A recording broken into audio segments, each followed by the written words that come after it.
Salam. Salam. Kelihatan saya ya, wajah saya kelihatan ya. Karena ini lampunya nggak nyala, tapi saya berharap saya terlihat jelas. Apalagi ini direkam oleh RCTI, di siaran langsung RCTI, luar biasa. Ini adalah minggu terakhir di bulan November 2023, jadi 2022. Saya tunggu dulu ya air minumnya biar sampai terus. Ya, terima kasih Ibu. Ya, hari ini adalah sesuatu yang luar biasa. Kita akan memasuki bulan Desember dan kita akan juga meninggalkan tahun 2022. Kita akan masuk di tahun 2023. Refleksi selama 2022, kita semua yang sudah berkegiatan atau bergereja di tempat ini mendengar firman yang sama, menyanyikan, memuji Tuhan dengan sama-sama, tapi berkatnya berbeda-beda. Setiap pribadi punya persoalan sendiri. Setiap pribadi punya problem sendiri. Kami pun para hamba-hamba Tuhan juga punya masalah, punya persoalan, punya problem. Tapi yang mau kita garis bawahi adalah kita jangan bersungut-sungut dengan masalah yang kita hadapi. Yes, amen. Yang Tuhan mau adalah mempercayakan hidup kita kepada Dia. Hari ini, siang hari ini, Tuhan akan berbicara dengan kita. Dia akan menunjukkan bahwa Tuhan yang saudara dan saya sembah adalah Tuhan yang juga disembah oleh Abraham, Ishak dan Yakub. Amin. Dan Tuhan itu, Allah itu ada di dalam Yesus Kristus Tuhan. Jangan tegang ya, kayaknya ini cuma Tuhan tegang sekali nih. Minggu terakhir November kita santai aja, jangan tegang ya. Jadi kita buka dulu ayat Alkitab dulu ya supaya kita sedikit rohani gitu. Oke? Kita membuka di dalam 1 Raja-Raja pasal ke-18 ayat 39. Mungkin bisa ditampilkan di slide.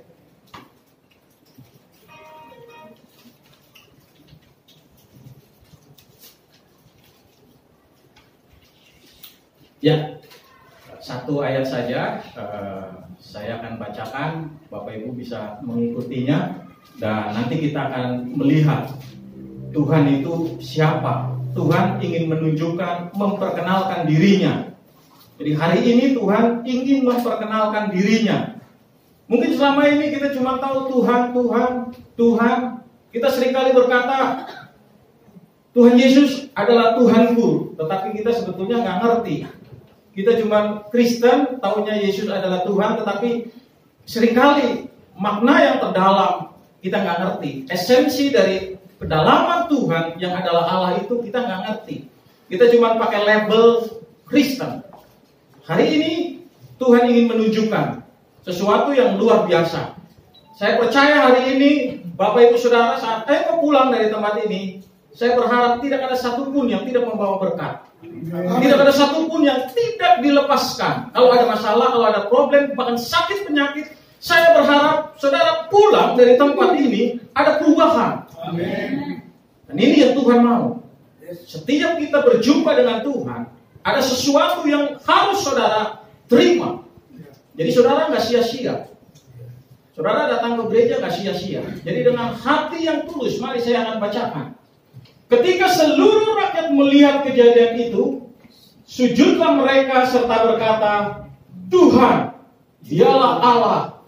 Tuhan, dialah Allah.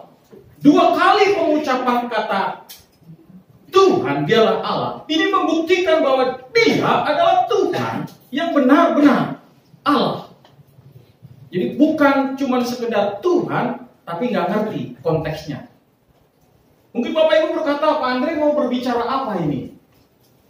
Kalau kita melihat kepada ayat yang di atasnya, kita akan tahu. Nanti kita akan lihat bahwa di atasnya adalah pertarungan satu orang melawan 450 orang. Yes. Kalau ini diberitahukan kalau ini dipertanyakan kepada saudara, saudara bisa jawab. Yang akan menang adalah yang satu orang. Karena saudara sudah membaca di dalam Alkitab. Tapi kalau ini dipertanyakan kepada orang yang di luar Tuhan, mereka akan menjawab, tidak mungkin satu orang bisa mengalahkan 450 orang. Tapi hari ini kita akan melihat prosesnya. Hari ini kita akan melihat bagaimana satu orang yang dipilih oleh Tuhan, yang dipilih oleh Allah untuk melawan 450 Nabi Baal. Jadi 450 bukan orang sembarangan. 450 juga adalah seorang Nabi Baal. Ya, jadi pertarungan antara seorang Nabi Allah bersama dengan 450 Nabi Baal. Yang pertama, kejadian ini terjadi, Bapak Ibu, yang akan saya ceritakan antara pertarungan dari seorang yang bernama Elia dengan Nabi Baal, ini yang tertulis di dalam Alkitab. Jadi ini bukan karangan, bukan cerita ya, tapi ini adalah sesuatu yang nyata. Karena Alkitab adalah nyata. Berbeda kalau saya berdiri di sini, saya menceritakan tentang cerita, misalnya contoh maling kundang. Ini cerita dongeng. Ya, ini cerita dongeng. Kalau saya cerita maling kundang, saya bisa ngarang-ngarang. Versinya banyak. Tapi kalau firman Tuhan satu. Saat Elia menang, ya Elia memang menang. Nggak ada ditambah-tambah, nggak ada dikurang-kurangin. Dia menang. Tapi bukan cuma sekedar menang. Yang mau kita lihat adalah prosesnya. Saat bangsa Israel sedang ada di dalam, katakanlah, kemerosotan. Karena apa? Karena mulai menyimpang, meninggalkan Allah yang disembah oleh nenek moyang mereka. Kalau kita berbicara tentang perjanjian lama, itu tidak lepas dari Abraham, Ishak, dan Yakub. Atau Israel. Yakub, Israel. Kita akan melihat pada saat bangsa ini mulai meninggalkan Tuhan dan mencari sesembahan yang lain. Jadi pada saat perjanjian lama atau di dalam saat awal-awal, itu sesembahan itu banyak. Ada nabi-nabi, ada dewa-dewa yang lain. Dan di sini Allah akan menunjukkan, Allah akan memperlihatkan bahwa Dialah Allah yang sesungguhnya. Dialah Tuhan yang sesungguhnya. Jadi pada saat bangsa ini mulai meninggalkan Tuhan dan mencari sesembahan yang lain, maka hati Tuhan tergerak, lalu memilih dan menetapkan Elia untuk datang dan memperingatkan umat Israel waktu itu. Saya nggak habis pikir saat saya membaca, saat saya coba renungkan, saat saya membandingkan seumpama saya Elia, apakah saya mampu akan menghadapi 450 Nabi Baal. Kalau dengan kekuatan sendiri, tadi di awal saya sudah katakan tidak mustahil untuk mengalahkan 450 Nabi Baal. Saya sedikit pulang dari kesaksian saya sekitar tahun 90. Saat saya masih SMA, saya pernah dikerubutin bahasanya ya. Pertarungan antar sekolah. Di jalan saya berdua bersama dengan teman saya satu sekolah, dan tiba-tiba dari SMA lain satu metro mini turun membawa pentungan, membawa macam-macam, itu nyerang kami berdua. Saya waktu itu punya sedikit ilmu bela diri, karate dan satu, tetapi itu nggak bisa menolong saya, nggak bisa menolong kami berdua. Yang kami lakukan, yang saya lakukan adalah ilmu karate tertinggi yang saat itu kan saya pergunakan. Apa saudara? Lari. Jadi ilmu yang tertinggi yang saya pergunakan saat itu adalah lari. Jadi karena kalau sih lari pun itu sempat bengap-bengap saudara. Tetapi puji Tuhan saya ada sampai hari ini. Dan biasa. Saat Tuhan memilih Elia, Elia nggak berbantah-bantah. Karena apa? Karena Elia punya hubungan yang khusus dengan Tuhan. Elia adalah seorang yang hebat yang dipakai oleh Tuhan. Mungkin saudara berkata, Pak, Elia adalah nabi yang dipakai oleh Tuhan, luar biasa hebat. Yes, semua kita percaya. Tapi kita juga harus ingat, Elia juga manusia biasa. Di dalam Yakobus dikatakan, Elia adalah manusia biasa. Kalau Allah memilih Elia untuk melawan 450 Nabi Baal, berarti Allah juga bisa memilih saudara. Amin. Amin. Amin. Untuk mengalahkan kuasa-kuasa gelap. Amin. Karena Baal berbicara tentang kuasa gelap. Jadi pada saat Israel sedang kondisi kacau, katakanlah kita kacau, karena dia memilih menyembah kepada ilah lain. Saya lebih suka dengan kata ilah dibanding dengan Allah lain. Walaupun Alkitab menulis Allah lain, tetapi mereka benar-benar menyakitkan, mendukakan Allah dengan mencari sesembahan yang lain. Oleh sebab itu, Allah memerintahkan Elia untuk menghadapi 450 Nabi Baal. Saat Elia berhadapan dengan Nabi Baal, di ayat yang saya bacakan bagi saudara, di ayat 21, lalu Elia mendekati seluruh rakyat itu dan berkata, berapa lama lagi kamu berlaku timpang dan bercabang hati? Kalau Tuhan itu Allah, ikutlah dia. Dan kalau Baal, ikutlah dia. Tetapi rakyat itu tidak menjawab sepatah kata pun. Saat rakyat ini menyimpang daripada Tuhan Allah, saat Elia menantang, memberikan pilihan kepada rakyat, kalau Allah yang selama ini kita sembah itu adalah Tuhan, atau kalau Tuhan yang kita sembah selama ini adalah Allah, maka ikutlah dia. Tapi kalau Baal yang adalah Tuhan, ikutlah dia. Satu tantangan yang enggak ringan. Seorang Elia yang dipakai oleh Tuhan menghampiri jemaat dan mengatakan hal yang demikian. Dan tidak ada seorang pun, Alkitab mencatat tidak ada seorang pun yang bisa memilih saat itu. Karena tidak ada pilihan, maka langkah selanjutnya adalah Elia menantang 450 Nabi Baal. Ini adalah tantangan yang terbuka yang disampaikan oleh Elia. Kita ingat saat Daud melawan Goliat. Ini perbandingan yang sangat-sangat tidak seimbang atau tidak sebanding. Goliat terlalu besar dan Elia terlalu kecil dan imut-imut. Saya bawa sedikit saudara ya, bayangan daripada Daud adalah masa muda saya. Lihat. Amin. Yang kemerah-merahan ini. Ini adalah gambaran Daud. Amin. Amin. Pas sudah putar tertawa, dilepas saja Pak, senyum Pak, lepaskan saja Pak, jangan ditutup-tutup. Jadi gambaran sama seperti Elia menantang. Saudara bisa bayangkan 450 Nabi Baal dilawan oleh seorang yang bernama Elia. Karena rakyat tidak bisa memilih, rakyat berdiam, rakyat membisu, dia tidak mengatakan, ya kami pilih Tuhan yang disembah oleh Abraham, Ishak dan Yakub. Tidak. Tapi rakyat juga tidak berkata, ya kami memilih Baal. Tidak ada pilihan. Jadi saat dilepaskan pertanyaan ini oleh Elia, tidak ada satupun yang memberikan jawaban.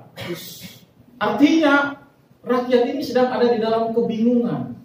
Rakyat ini sedang bingung memilih Tuhan mana yang benar-benar. Dan ini Tuhan izinkan. Saudara dengar baik-baik ya. Ini Tuhan izinkan. Supaya apa? Supaya Tuhan memperlihatkan kuasanya. Amin. Supaya Tuhan membuktikan bahwa dia adalah Tuhan yang hidup. Melalui siapa? Melalui Elia. Saat Elia berkata, mari kita beradu. Mari kita berlomba. Mari kita membuktikan Tuhan mana yang hidup. Apakah Tuhan yang kami sembah, yang disembah oleh nenek moyang kami, yang disembah oleh Abraham, Ishak dan Yakub, atau Baal kalian? Dan ini satu tantangan yang terbuka, saudara. Nggak main-main. Kalau Elia tidak dikuasai oleh Roh Allah, itu tidak akan mungkin dia berani melawan 450 Nabi Baal. Tapi karena ada kuasa, ada power, ada kekuatan. Boleh dikatakan kekuatan magic, tetapi kekuatan magic yang dari Tuhan. Bukan kekuatan magic dari ilmu hitam.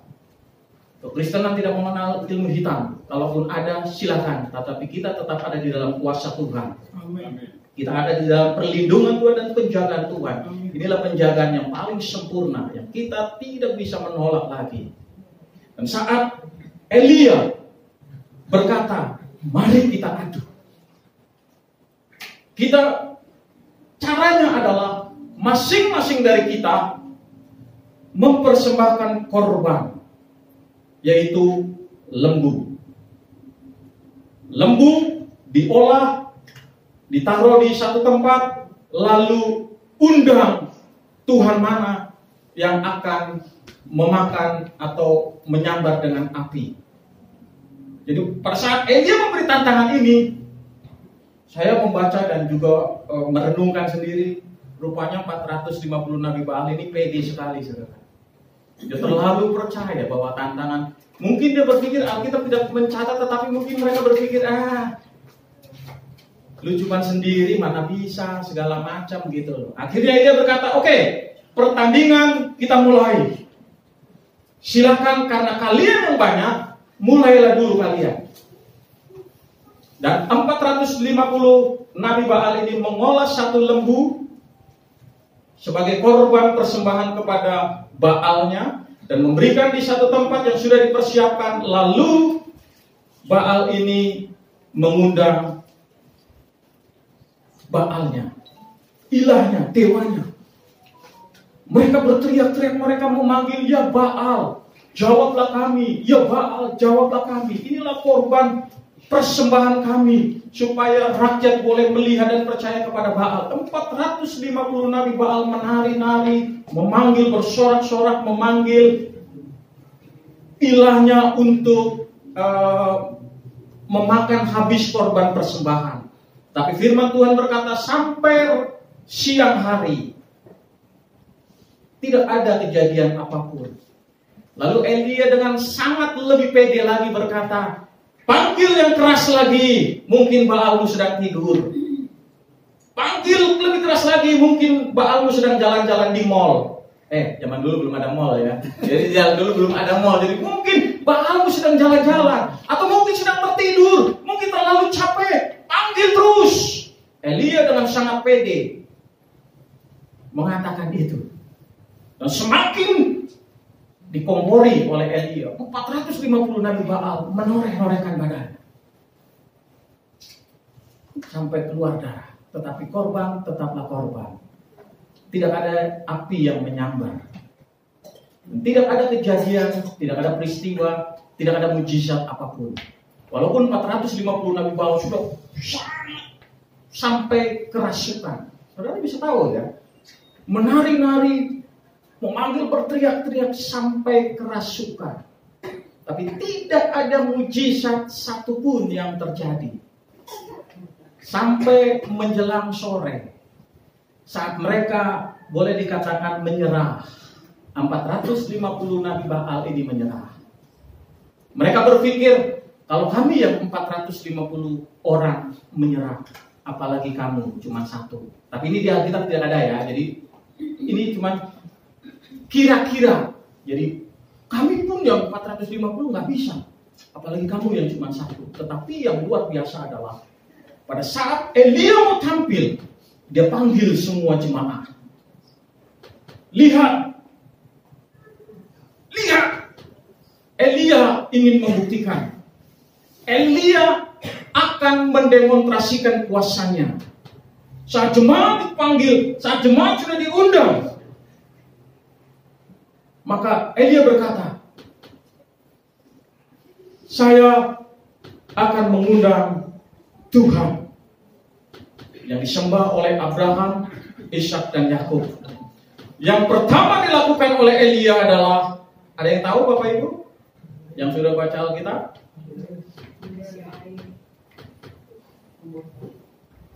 Dia menyusun batu untuk membuat mezbah. Ini yang pertama dilakukan oleh Elia. Ini kita akan masuk di dalam bagian kita Bapak Ibu. Kalau tadi 450 Nabi Baal, biarlah mereka bersuka cita, mereka bersorak-sorai, dan pada akhirnya mereka kalah, mereka gagal. Tapi ini yang saya mau tekankan untuk kita semua, bahwa yang dilakukan oleh Elia sebelum dia memberikan korban persembahan adalah dia mengumpulkan 12 batu dan menyusun itu menjadi mezbah. 12 batu ini adalah berbicara tentang identitas bangsa Israel. 12 batu ini berbicara tentang identitas saudara dan saya. Kita membangun mezbah kita yang porak-poranda. Kita akan menyusun kembali. Mungkin selama ini kita, mohon maaf kalau firman ini agak keras menegur kita semua, karena saya ditegur oleh firman ini. Mungkin selama ini kita menyepelekan mezbah doa kita. Mungkin selama ini kita menyepelekan mezbah doa keluarga, mezbah doa pribadi, mezbah doa di gereja ini. Dan ini adalah identitas saudara dan saya. Mezbah doa adalah identitas. Kalau Elia menyusun 12 batu membuat satu mezbah, adalah identitas. Dan identitas ini gak bisa hilang, saudara. Kita sudah porak-poranda. Identitas kita sudah porak-poranda. Jujur, kita harus mengakui di hadapan Tuhan. Dan saat Elia membangun mezbah dari 12 batu yang sudah tersusun, lalu Elia juga membuat papan kayu di atas mezbah. Dan saat mezbah itu sudah terbuat, maka Elia juga membuat apa? Parit. Parit, saudara. Jadi ada satu mezbah, di sekitar mezbah itu dibuatlah parit. Lalu Elia mengolah satu lembu, dan lembu itu ditaruh di atas mezbah. Saudara dengar baik ya. Saat kita membuat mezbah doa kita, di dalamnya harus ada korban. Dan kalau Elia memberikan korban lembu, yang harus kita lakukan di dalam mezbah kita adalah hati kita taruh di mezbah itu. Kita akan melihat saudara hari ini. Ini ada sesuatu yang luar biasa. Ada sesuatu yang saudara harus terima dan pulang dari tempat ini harus ada perubahan yang luar biasa. Ada korban, yaitu hati kita. Kita tidak membuat mezbah seperti zaman Elia. Kita tidak menyusun batu-batu, tetapi ini kita menyusun mezbah rohani kita dan taruh hati kita di atas mezbah itu. Dan yang dilakukan oleh Elia selanjutnya adalah menyiram korban dengan air. Saudara tahu air? Saat itu, waktu itu air adalah sesuatu hal yang sangat mahal. Kenapa? Karena kekeringan 3 tahun. Itu sangat luar biasa. Jangankan buat mandi, buat minum aja udah gak ada air. Sesuatu yang mahal.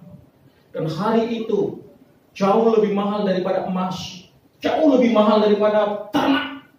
Tapi air adalah sesuatu yang mahal waktu itu. Dan satu ketika, waktu saya di awal-awal menikah dengan istri saya pulang ke Bangka, saya nggak ngerti saudara, di sana kan sulit air. Rupanya mandi pun beli pakai air aqua. Itu dulu, saudara. Jadi sebagian orang Bangka pasti tahu ya, kekeringan, nggak ada air, sulit, listrik juga kadang nyala, kadang mati, dan orang-orang di sana mandi pakai air aqua. Saya bilang, kaya juga ya mandi pakai air aqua, saudara. Sesuatu yang mahal. Tetapi mahal, ada uang. Pada zaman Elia mahal, nggak ada uang. Disiram. Saudara bisa bayangkan ya, korban disiram. Bukan cuma sekali, tetapi 3 kali.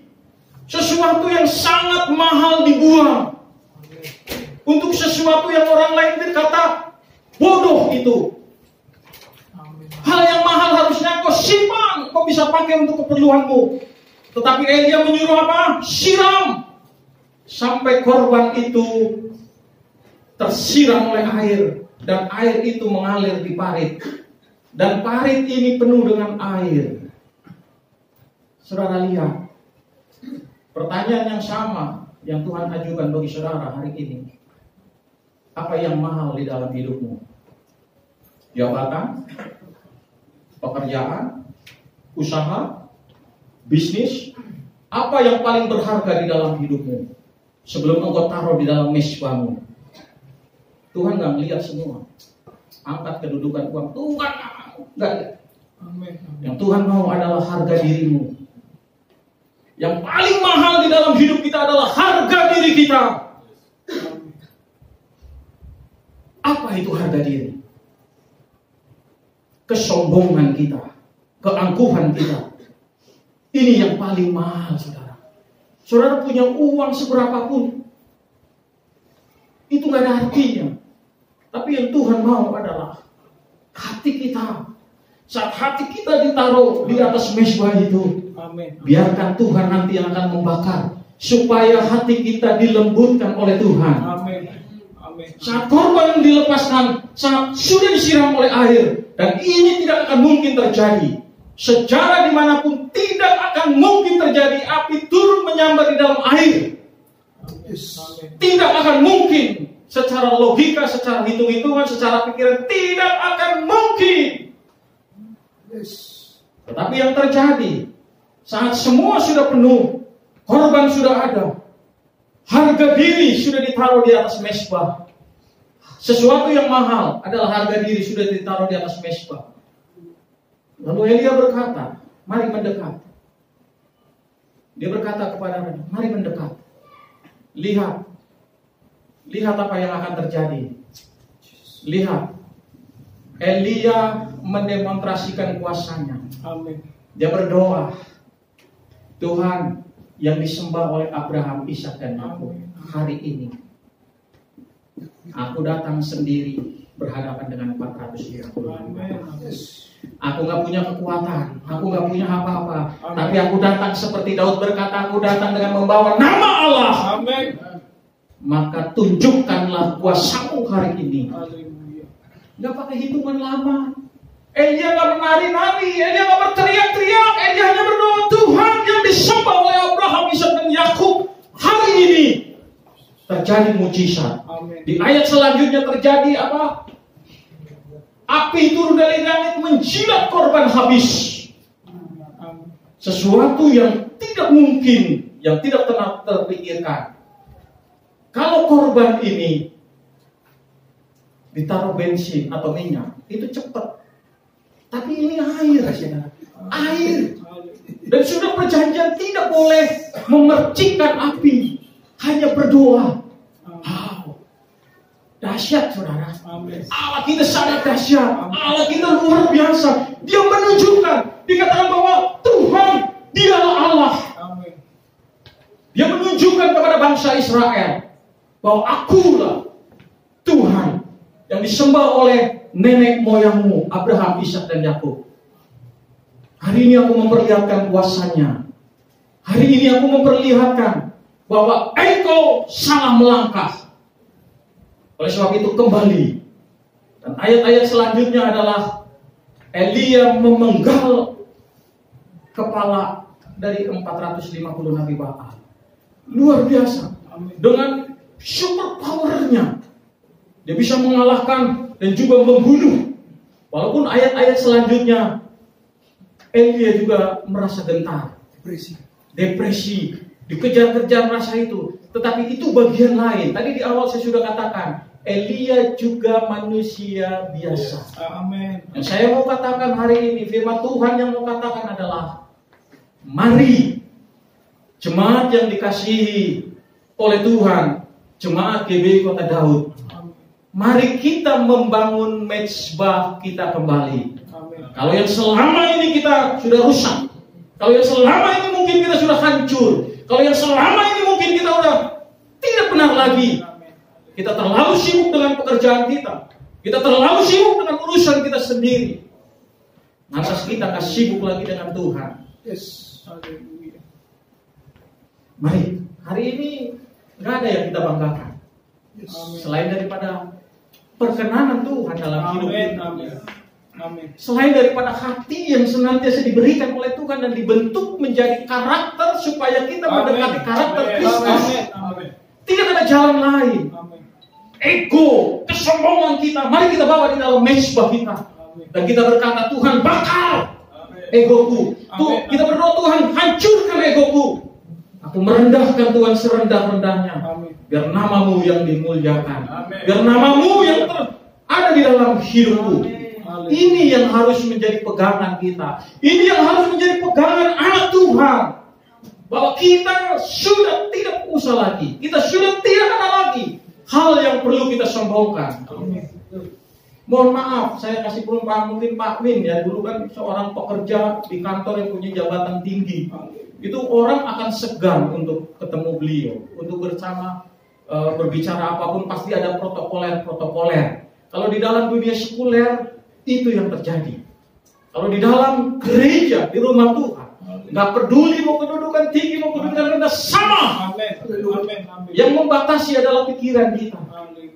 Kita seringkali membanding-bandingkan, oh kamu terlalu tinggi, oh kamu orang hebat. No, tidak. Pak Gembala selalu katakan semakin tinggi jabatan kita di gereja, semakin rendah. Berbeda dengan dunia sekuler. Saat Yesus datang ke dalam dunia, saudara tahu apa yang Yesus lakukan kepada murid-muridnya? Mencuci kakinya. Kalau saudara di dalam dunia sekuler, saudara dipanggil manajer udah takut. Tapi Yesus yang adalah Raja, dia turun, dia basuh kaki murid-murid. Saudara bisa bayangkan, Yesus yang adalah Tuhan, dia turun, dia membasuh kaki saudara. Dia layakkan saudara, dia layakkan saya. Sampai hari ini saya bisa berdiri di hadapan saudara karena kasih kemurahan Tuhan. Dan saya nggak pernah banggakan diri saya. Istri saya tahu, saya nggak pernah menonjolkan, saya nggak ingin ditonjol, dan memang saya nggak bisa menonjolkan diri. Yang saya lakukan adalah saya seorang hamba yang melayani.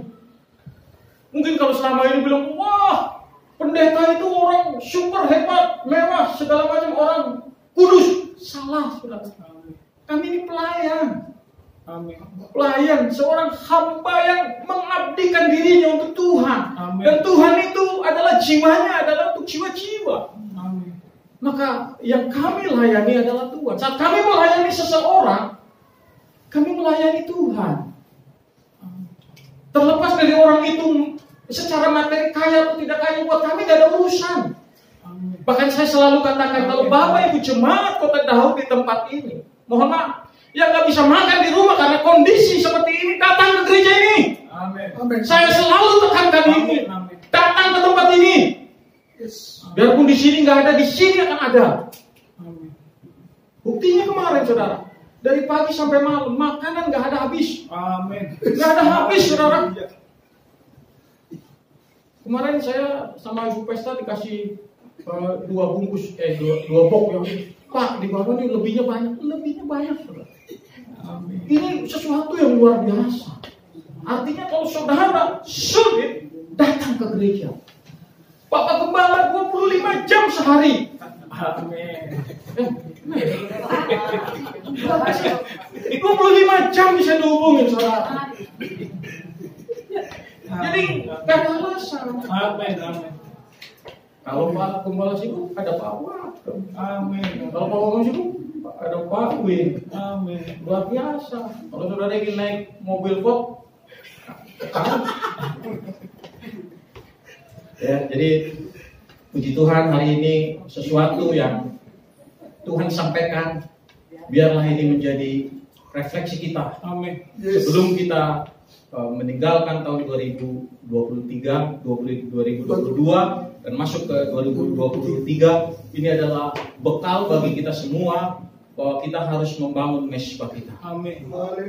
Kita harus mulai lagi mempunyai persekutuan dengan Tuhan. Dan saya senang sekali yang sudah tergabung di komunitas baca Alkitab setiap hari. Ini adalah sesuatu yang luar biasa. Saya katakan ini sesuatu yang luar biasa. Saya percaya nanti di akhirnya saudara akan dapat bonus jalan-jalan ke Singapura. Berdoa saja ya, berdoa saja. Ada sesuatu yang luar biasa. Saya selalu berdoa, Tuhan berikan jemaat Kota Daud ini yang setia melayani, memberikan reward khusus Amin. Haleluya. Jadi kita tetap semangat ya. Amin. Jadi tetap semangat. Ini iklan, jadi itu jangan nanti Pak Andre jadi ke Singapura gitu. Tapi kalau itu menjadi imanmu, maka itu akan terjadi. Amin. Ya, haleluya. Mari kita tundukkan kepala. Haleluya. Firman Tuhan yang